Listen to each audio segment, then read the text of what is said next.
மத கலவரத்தை தூண்டும் இசைவாணி துணை போகிறாரா ரஞ்சித் வலுக்கும் சர்ச்சை. துறையில ஏகப்பட்ட சர்ச்சைகள் அடுத்தடுத்து கிளம்பி வந்துட்டு இருக்கு. அதுல பிக் பாஸ் புகழ் இசைவாணி பாடிய பாடல் பெரும் சர்ச்சையை ஏற்படுத்தி பல கண்டனங்களுக்கு ஆளாகி வருகிறதுன்னு சொல்லலாம். ஐயம் சாரி ஐயப்பா உள்ளே வந்தால் என்னப்பா என ரஞ்சித் இசைக்குழுவில் இருக்கக்கூடிய இசைவாணி சமீபத்துல பாடல் ஒன்று பாடியிருந்தாங்க.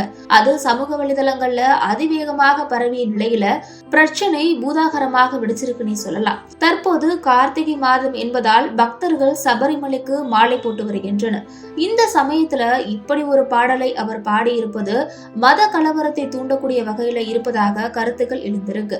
மேலும் சேவா சங்கம் சார்பாக அவர் மீது புகார் கொடுக்கப்பட்டிருக்கு.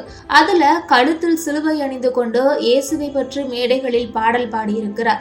அதே சமயத்துல ஐயப்ப சாமியை பற்றி இழிவாக பாடியதற்காக அவர் மீது நடவடிக்கை எடுக்க வேண்டும் என கூறப்பட்டிருக்கிறது.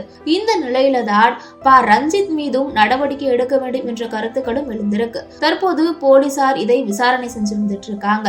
இந்த நிலையில இசைவாணிக்கு கொலை மிரட்டல்கள் தொலைபேசி வழியாக வருவதாக அவர் பாதுகாப்பு மனு ஒன்றையும் கொடுத்திருக்காங்க. இப்படி இந்த விவகாரம் சூடு பிடித்துள்ள நிலையில இசைவாணிக்கு எதிராக பலரும் கொந்தளித்து வந்துட்டு இருக்காங்க. கடவுளை அவமதிக்கும் வகையில பாடல் பாடியவரை ஏன் இன்னும் கைது செய்யவில்லை எனவும் தங்கள் கோபத்தை வெளிப்படுத்தி வந்துட்டு இருக்காங்க. உண்மையில இந்த பாடல் 6 வருடங்களுக்கு முன்பே வெளியாகிவிட்டது. இசைவாணியும் பல ஸ்டேஜ்ல பாடியிருக்காங்க.